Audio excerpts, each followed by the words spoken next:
Bonjour à tous. Je suis donc Cédric Herry. J'ai étalé tout mon CV en fait sur la première diapositive de cette présentation. Je vais commencer en fait par la société dans laquelle je travaille. Je travaille pour une société qui s'appelle Airlab DFS. Je suis le directeur de la recherche et développement depuis à peu près presque une vingtaine d'années. Dans le cadre de ces fonctions, en fait, j'ai intégré depuis quelques années des comités de normalisation qui travaillent sur les équipements de protection de laboratoire et la ventilation de laboratoire. Et à ce titre, je suis donc le président de la commission de normalisation française, UNM 61, et également expert au niveau de la commission de normalisation européenne, TC 332, en fait, qui ensuite se divise en plusieurs working groups qui travaillent par exemple sur les armoires de sécurité de laboratoire, les armoires anti-feu, les PSM, les Sorbonnes de laboratoire ou la ventilation de laboratoire. Alors, cette présentation, elle est partie d'un constat que j'ai fait il y a maintenant quelques années. C'est que souvent il y a une mauvaise connaissance en fait des équipements de protection par les utilisateurs et que cette mauvaise connaissance en fait conduit souvent à en danger des opérateurs. Euh, et un des objectifs en fait de cette présentation, c'est un petit peu en fait de redonner quelques guidelines ou quelques clés qui permettent à chacun ou peut-être à chacun de mieux comprendre en fait à la fois comment choisir le bon équipement de protection de laboratoire. Et on verra en fait tout à l'heure que c'est non seulement bien le choisir, bien l'utiliser et je rajouterai une dernière chose, c'est bien l'entretenir ou bien le maintenir, puisque une des conditions fondamentales du choix approprié, enfin, en tout cas de la mise en sécurité d'un utilisateur lors de la manipulation de produits chimiques dans un laboratoire, passe évidemment par l'évaluation du risque. Et j'ai cru comprendre aujourd'hui qu'on avait un panel en fait de spécialistes de l'évaluation du risque qui participent à cette conférence. Euh, Face à cette évaluation du risque, il faut faire ensuite le choix du bon équipement de protection, la mise en place de la bonne procédure également de manipulation pour se protéger. Mais au-delà de ça, il va falloir aussi veiller que les équipements de protection soient bien entretenus. Donc ça, c'est le premier constat. Le deuxième constat, il est lié en fait aux, je dirais, différentes visites et observations que j'ai pu faire au cours des 20 dernières années dans les laboratoires. C'est que je dirais bien souvent, on est face à une situation qui est assez problématique et qu'on peut illustrer actuellement avec la situation des hôpitaux. C'est je dirais, une adéquation entre le nombre d'équipements de protection et le besoin de protection du laboratoire. En fait, le plus souvent, on se rend compte que face à une situation de danger, on n'a pas forcément en fait, sous la main tout ce dont on a besoin pour se protéger. Et l'illustration avec l'affaire des masques en fait, de sécurité dans les hôpitaux ne fait que appuyer ce constat. Je dirais qu'on peut faire en fait, dans la plupart des entreprises ou des laboratoires lorsqu'on visite des laboratoires en France. Il y a de rares cas où on peut tomber sur la situation à l'inverse, où par excès en fait, de principes de protection, on va se retrouver avec des laboratoires qui, eux, sont en surprotection. Alors, on va dire du point de vue du préventeur, ça paraît totalement satisfaisant. On verra aussi en fait que la surprotection, elle engendre d'autres problématiques, notamment des problématiques liées au coût de fonctionnement du laboratoire. Ce n'est pas forcément négligeable, mais qui dit surprotection dit aussi des besoins en fait de maintenance ou d'entretien de son équipement qui sont accrus. Et ça, malheureusement, c'est pas toujours mis en œuvre comme il le faudrait. Donc aujourd'hui, dans cette présentation, je vais passer un petit peu vite en fait sur la partie analyse du risque, puisque je dirais ce sont des conférences ou des sujets qui ont souvent été abordés au cœur en fait des Quark Safety Day, mais je vais plutôt en fait m'appuyer sur à vous décrire en fait les équipements de protection de laboratoire. Alors, je ne vais pas tous les faire aujourd'hui, mais je vais essayer de vous donner un petit peu quelques clés sur comment les identifier et comment comprendre leur fonctionnement et comment savoir choisir en fait le bon équipement au bon moment. Donc, on va passer un petit peu de temps pour parler des Sorbonne raccordées, des Sorbonne à filtration. Je passerai un peu plus vite sur les postes de sécurité microbiologique, les isolateurs, mais à la fin de la présentation, si vous avez des questions, je serai prêt également à répondre à des questions sur ces problématiques-là. Et on terminera en fait en parlant un petit peu des règles de bon usage des EPC, des règles d'installation et surtout la nécessité en fait d'entretien, de contrôle périodique et de maintenance, qui est, je dirais, en France en tout cas, le parent pauvre de la protection. Alors, une nouvelle fois, je vous ai dit, oh, pardon, je vais revenir en arrière. Il y a risque, en fait, je vais aller très très vite là-dessus. Dans la première conférence, on a parlé en fait du danger chimique, de l'identification en fait du danger lié à une molécule, par exemple la mutagénicité en fait d'une molécule, le fait qu'un produit mutagène, qu'un produit soit mutagène, ne signifie pas forcément qu'il y a risque pour l'utilisateur. En fait, il y a risque à partir du moment où on est exposé à ce produit mutagène. Et toute la problématique en fait, de la protection en laboratoire, c'est de faire en sorte que lorsqu'on est face à un produit dangereux et qu'il y a un risque d'exposition, qu'on mette en œuvre le moyen adapté de protection. Donc, je passe très rapidement sur cette partie-là.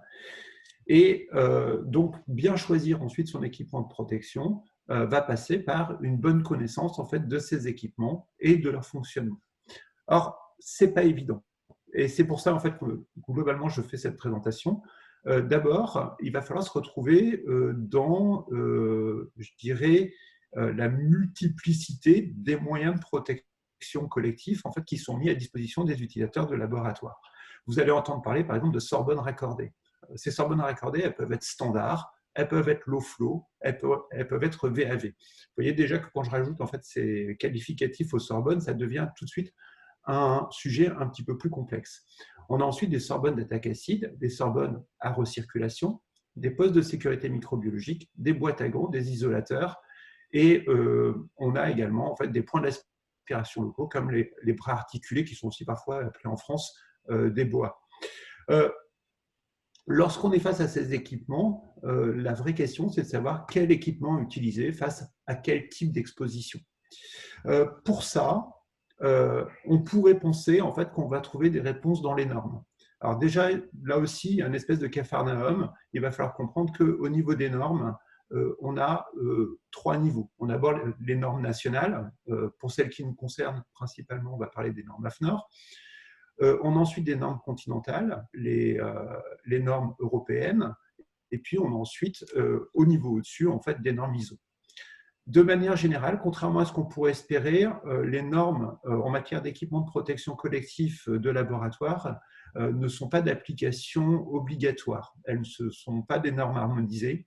Donc, les utilisateurs sont libres en fait, de choisir des équipements qui répondent à ces normes ou qui n'y répondent pas. J'aurais plutôt tendance à dire choisissez des équipements qui répondent aux normes.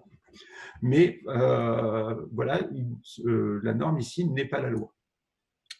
L'autre point à connaître en fait, au niveau des normes, c'est de comprendre en fait, que lorsqu'une norme est adoptée sur un sujet au niveau européen, elle est automatiquement transcrite au niveau national. Donc, si un sujet, par exemple, est traité au niveau de la CEN, on va retrouver en fait, au niveau AFNOR uniquement sa traduction. C'est le cas, par exemple, sur la norme pour les Sorbonne.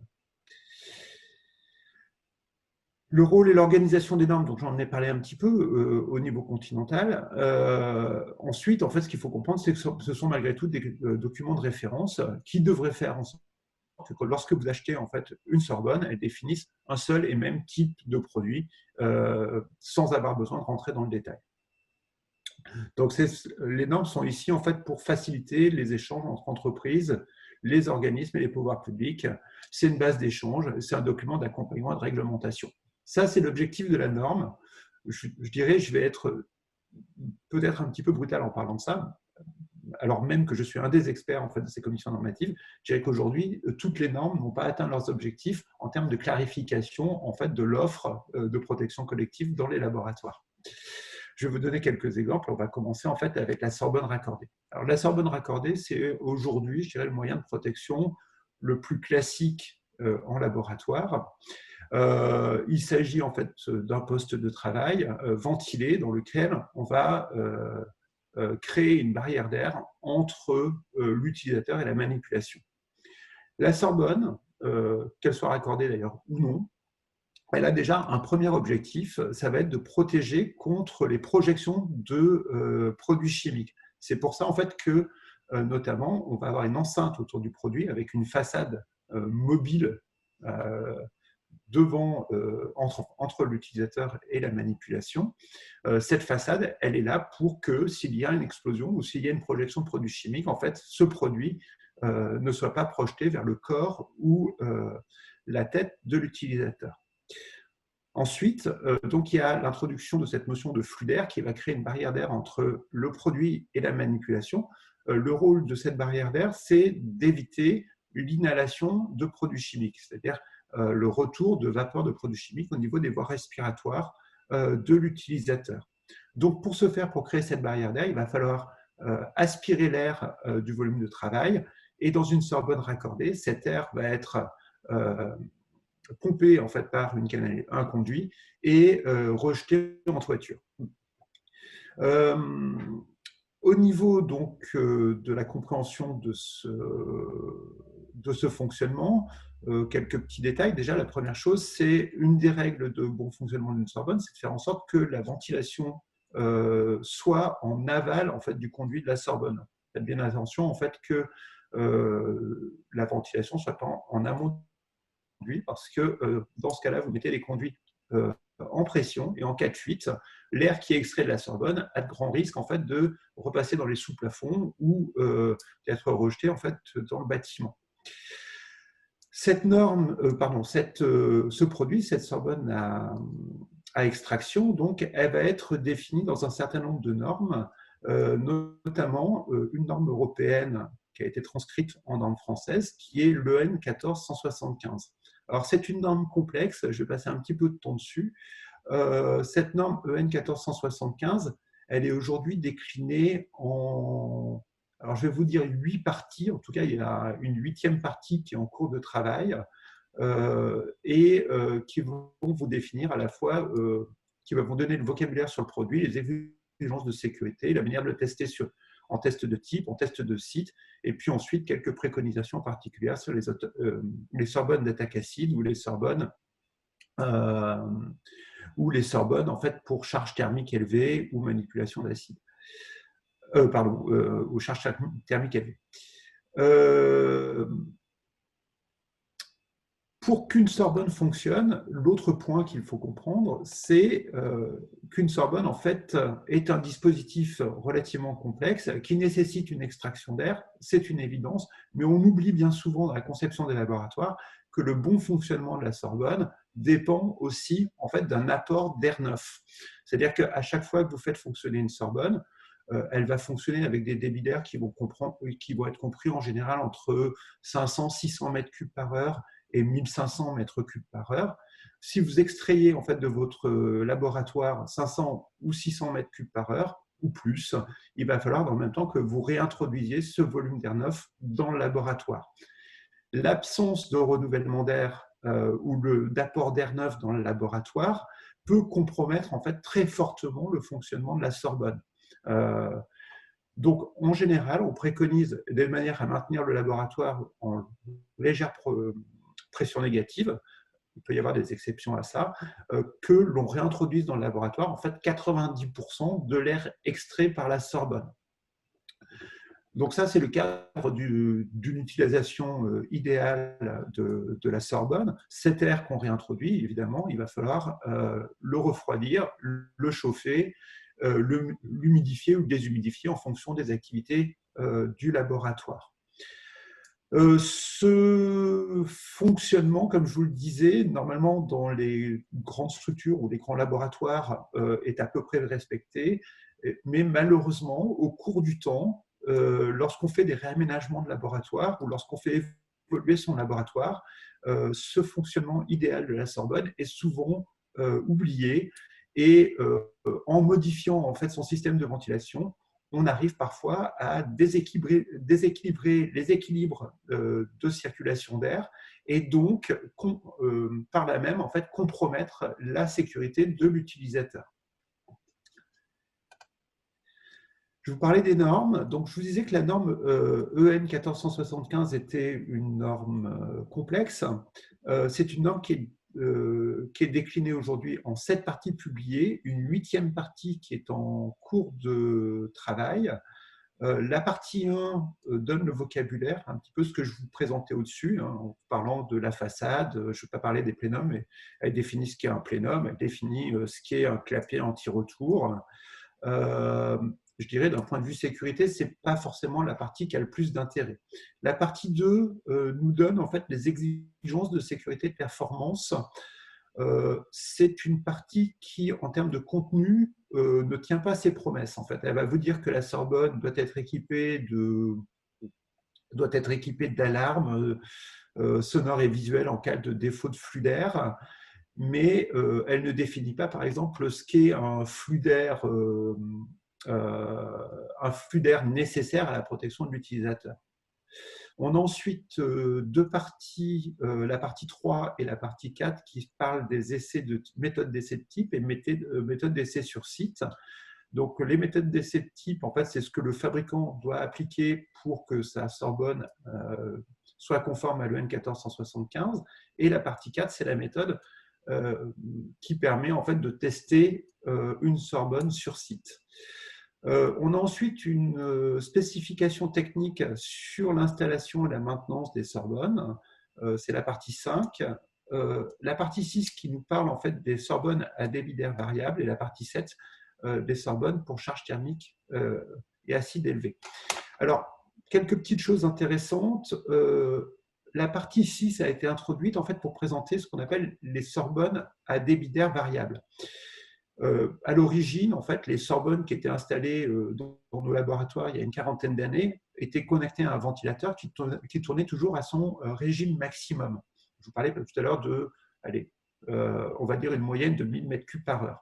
Mais il faut savoir que quand vous extrayez en fait 1000 m3 par heure de votre laboratoire et que vous réintroduisez 900 m3 par heure d'air neuf dans le laboratoire, ceci va engendrer des coûts de fonctionnement de la Sorbonne qui sont souvent un petit peu ignorés, mais une Sorbonne en fait peut coûter entre 2000 et 8000 euros d'énergie par an en fonctionnement à plein régime. Donc très vite, les fabricants de Sorbonne ont mis en place en fait des dispositifs pour assurer en fait des économies d'énergie. Et le premier niveau de stratégie pour assurer des économies d'énergie, c'est de faire varier le régime de ventilateur en fonction de la hauteur de porte de la Sorbonne. C'est-à-dire que lorsque la façade de la Sorbonne est baissée, on va faire baisser le régime du ventilateur.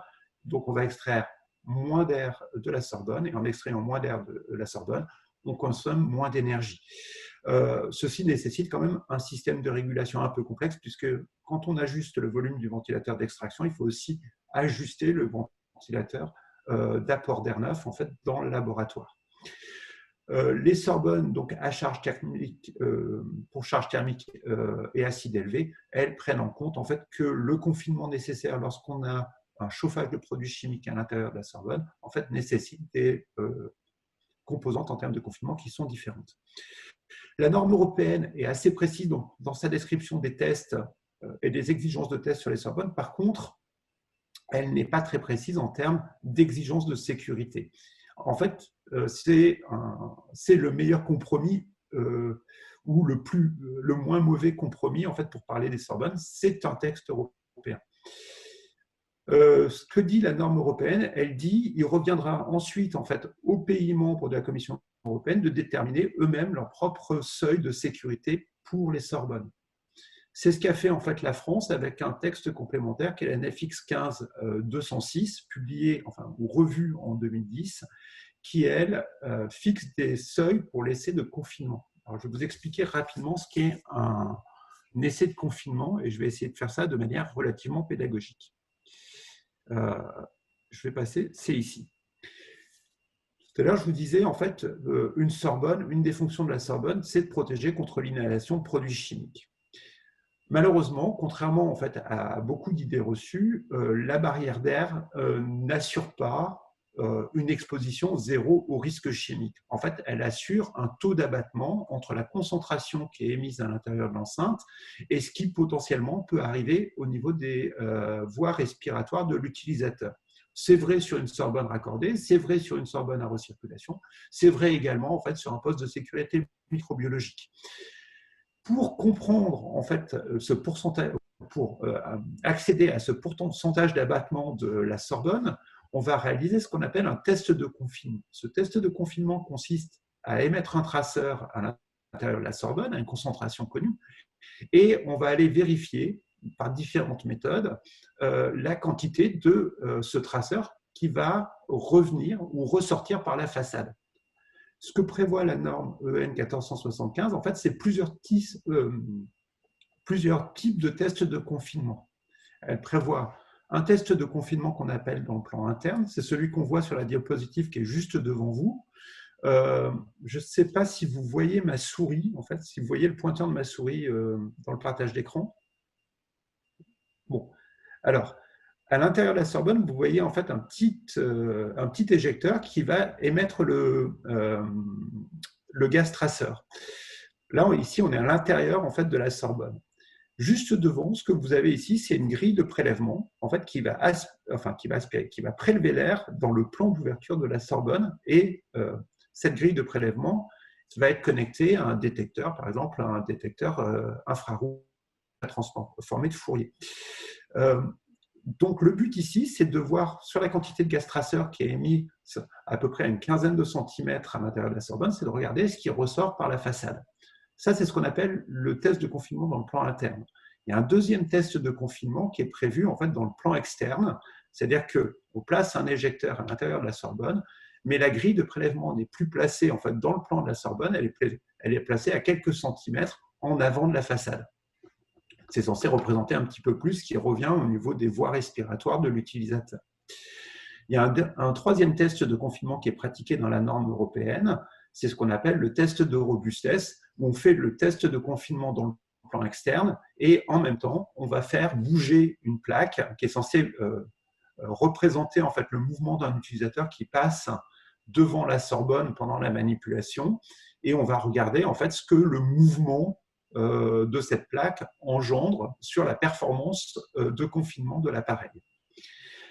Donc, ça, c'est ce qui est décrit dans l'EN 1475. Et ensuite, par rapport à ça, les États membres de la Commission étaient censés émettre en fait, des seuils de confinement par rapport à ces tests. Malheureusement, je vais passer rapidement, malheureusement, au stade actuel, on a très peu de pays qui ont édité des seuils de confinement.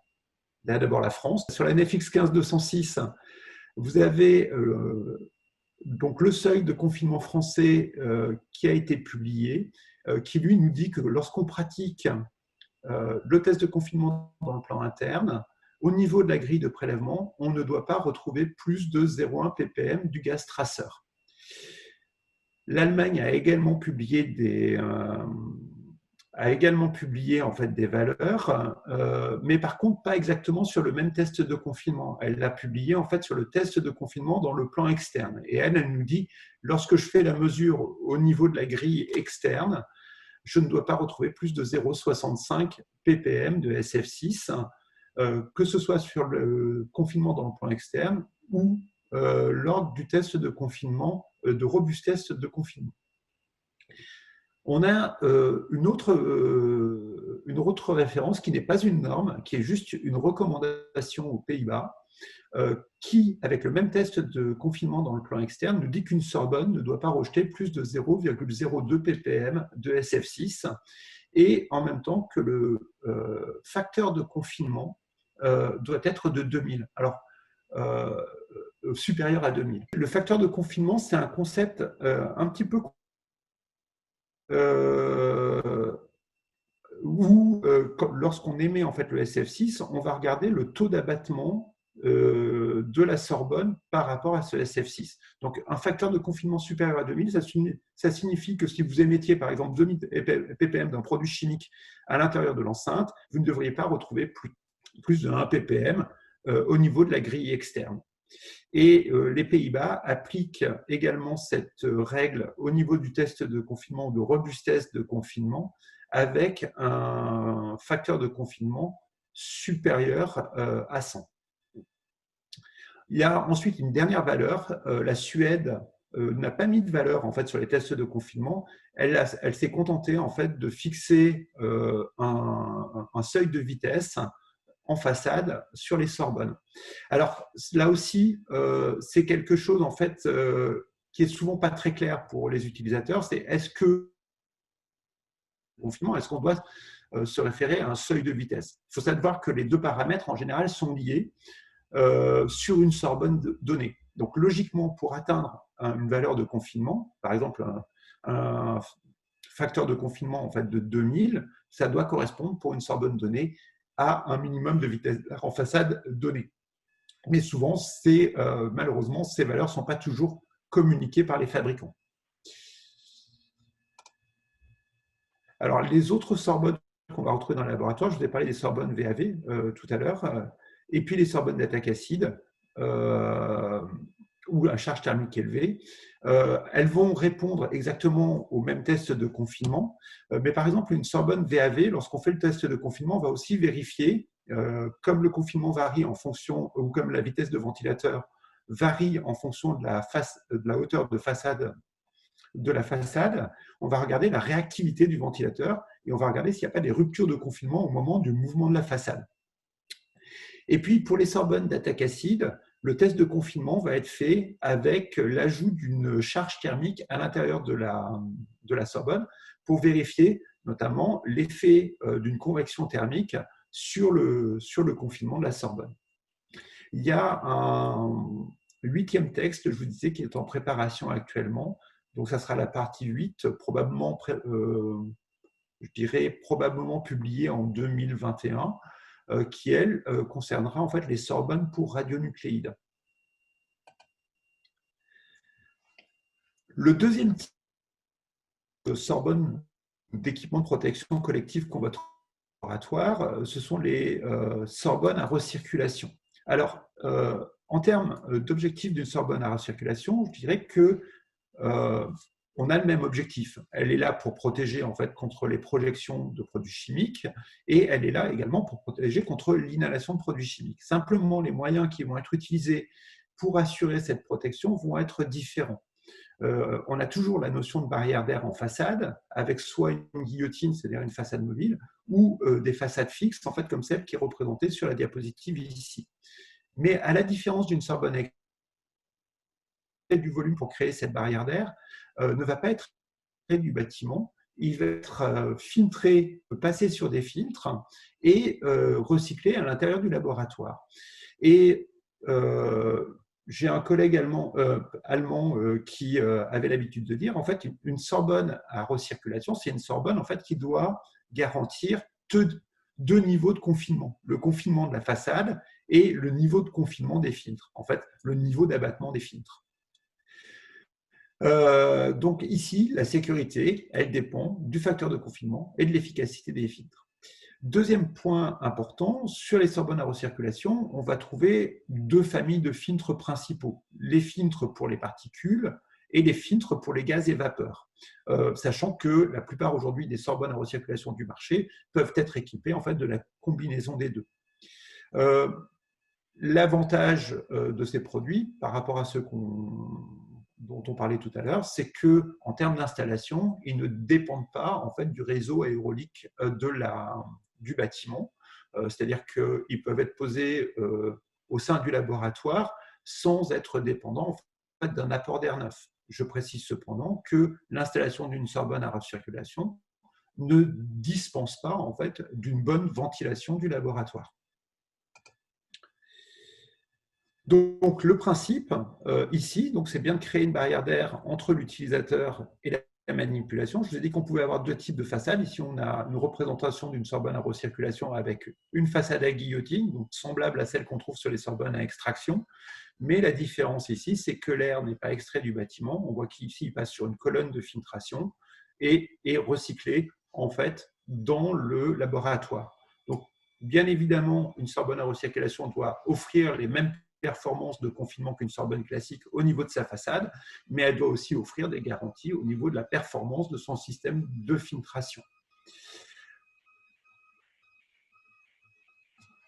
Alors, en termes de filtration, je dirais on va on va trouver plusieurs dispositifs aujourd'hui en termes de Sorbonne à recirculation sur le Sorbonne à recirculation assez basique, en fait, sur lesquels vous allez trouver un filtre principal, une question de ventilation et un recyclage direct. Les Sorbonnes les plus évoluées, en général, associent des filtres de sécurité, enfin des filtres principaux de sécurité, des filtres redondants, en fait, qui, en cas de défaut du filtre principal, viennent prendre le relais du filtre principal, et des systèmes, en fait, de détection de la qualité d'air en sortie de filtre. Je dirais que la sécurité ou une garantie de sécurité dépend notamment de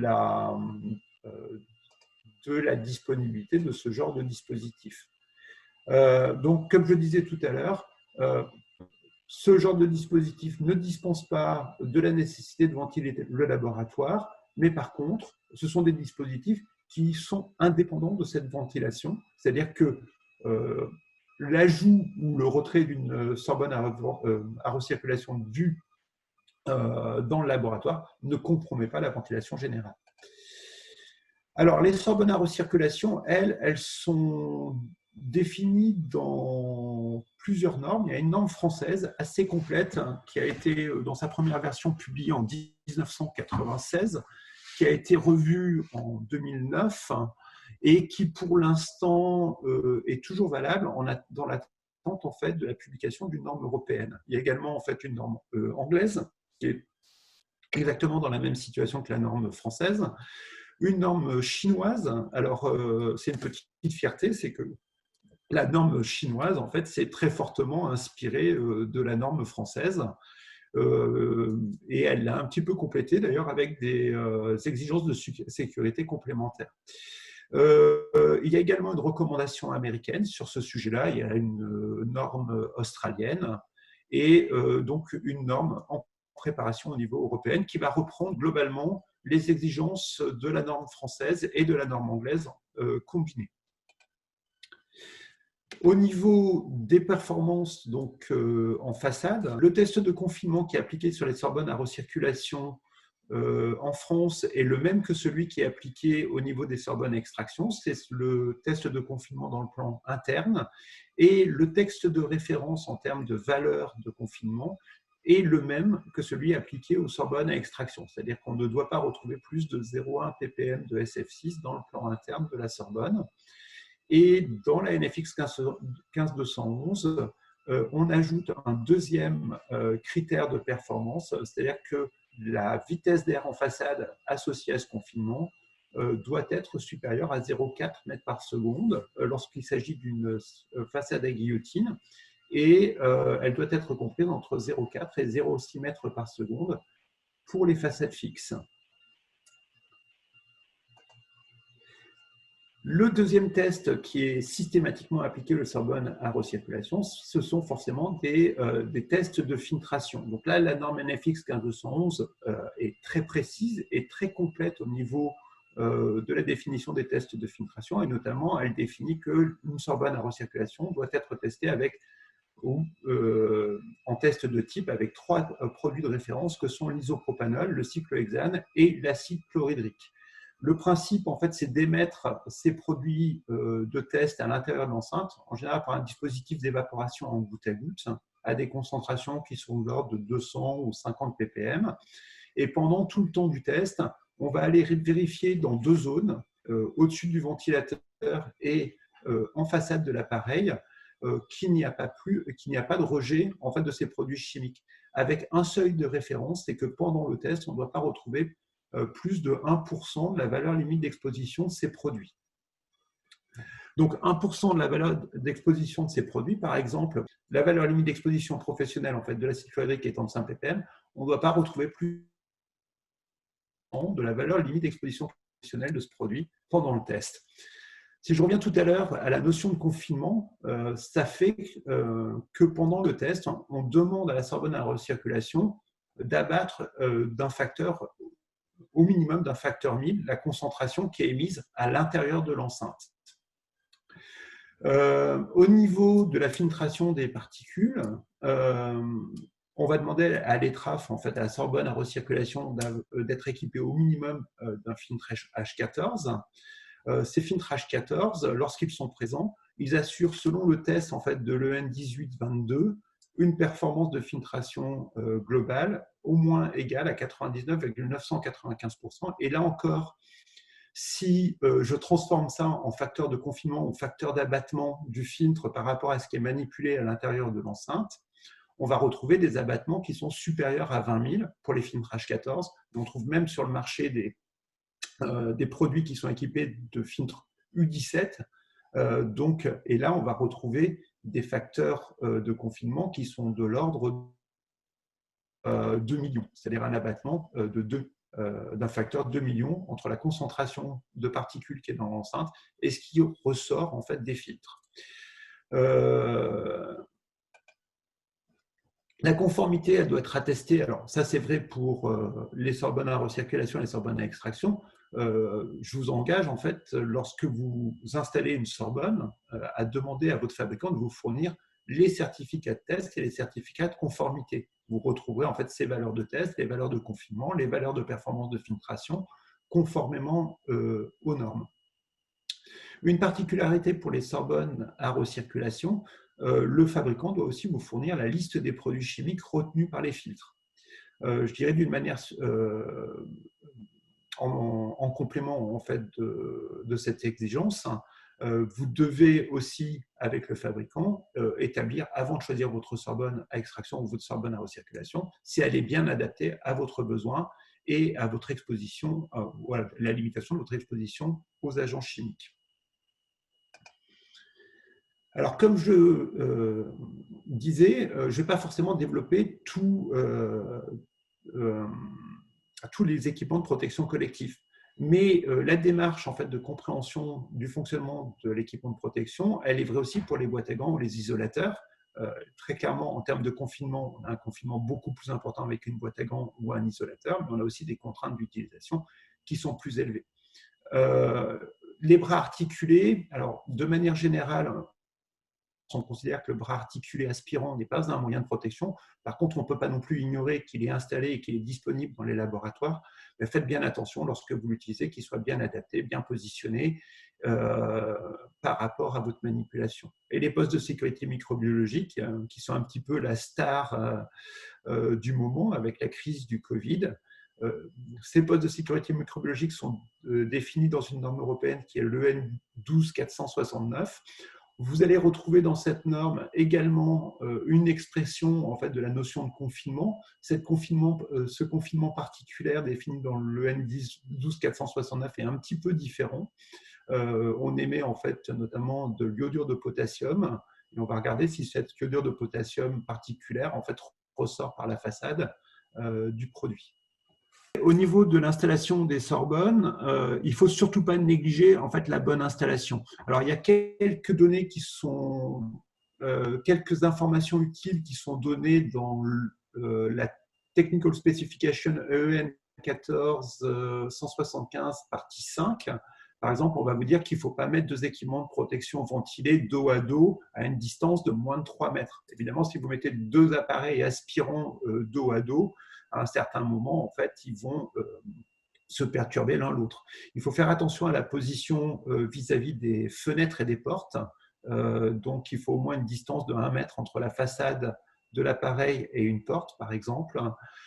Faites attention également aux dispositifs d'apport d'air. Si vous avez des climatisations ou tout simplement des bouches d'apport d'air à proximité des équipements de protection collectifs, ils peuvent être de nature à très fortement perturber le confinement de votre appareil. Donc, toutes ces données-là sont disponibles. Gardez aussi toujours en fait, des couloirs de circulation à proximité des Sorbonnes les plus larges possibles, justement pour éviter que le passage d'une personne vienne perturber le flux d'air pendant la manipulation. Alors ensuite, là je vous ai mis une photo de ce qu'il ne faut pas faire. Par exemple, j'ai ma collaboratrice, en fait, Marie Faure, sur cette photo, vous voyez qu'elle a la tête à l'intérieur de la Sorbonne. Ben, typiquement, Là, ici, on n'est pas dans une situation de sécurité. La façade de la Sorbonne, elle est descendue, elle doit être positionnée entre le visage de l'utilisatrice ou de l'utilisateur et le produit chimique, pour la protéger non seulement contre les vapeurs, mais aussi contre les projections possibles de ce produit chimique. Sur la photo, vous voyez également que j'ai tracé une ligne bleue. Ça, c'est, je dirais, un élément qui est souvent oublié par les utilisateurs, c'est que les 15 premiers centimètres entre le bord de la Sorbonne et l'intérieur de la Sorbonne est une zone en fait sur laquelle les produits, enfin on n'est pas en sécurité vis-à-vis des produits. Tous les produits, tous les équipements doivent être au moins à 15 centimètres de la façade. Si vous avez des équipements encombrants, on va vous recommander également de les mettre en fait sur des pieds ou les surélever parce que le flux d'air est attiré vers l'arrière de la Sorbonne et si vous avez des équipements encombrants, ce flux d'air ne va pas pouvoir circuler, vous allez créer des turbulences, éventuellement des sorties de produits chimiques par la façade. Le volume ne doit pas être trop encombré. Je rajouterai que le volume ne doit pas être utilisé comme espace de stockage parce que lorsqu'il est utilisé comme espace de stockage, ça veut dire tout simplement que votre plan de travail n'est plus disponible pour la protection des utilisateurs contre le risque chimique. Évidemment, on n'obstrue pas les zones de ventilation, les foilers, les baffles, les filtres, notamment si vous avez une Sorbonne à filtration, sur le dessus d'une Sorbonne à filtration, on ne pose pas de carton ou d'équipement puisque c'est l'endroit où se trouvent les sorties d'air. Et surtout, les équipements de protection sont équipés d'alarmes et on ne désactive pas ces alarmes. Il est très courant en fait, de voir des contrôleurs de Sorbonne sur lesquels on a désactivé les buzzers ou les voyants. Il faut savoir que s'il y a des voyants et des buzzers, c'est qu'ils ont quelque chose à vous dire. Ce n'est pas forcément quelque chose de grave, c'est peut-être tout simplement que vous avez besoin de fermer la façade de la Sorbonne ou de changer vos filtres. Mais ces alarmes, il faut les écouter et pas les rendre silencieuses. Règle générale, donc, je continue sur ce sujet-là.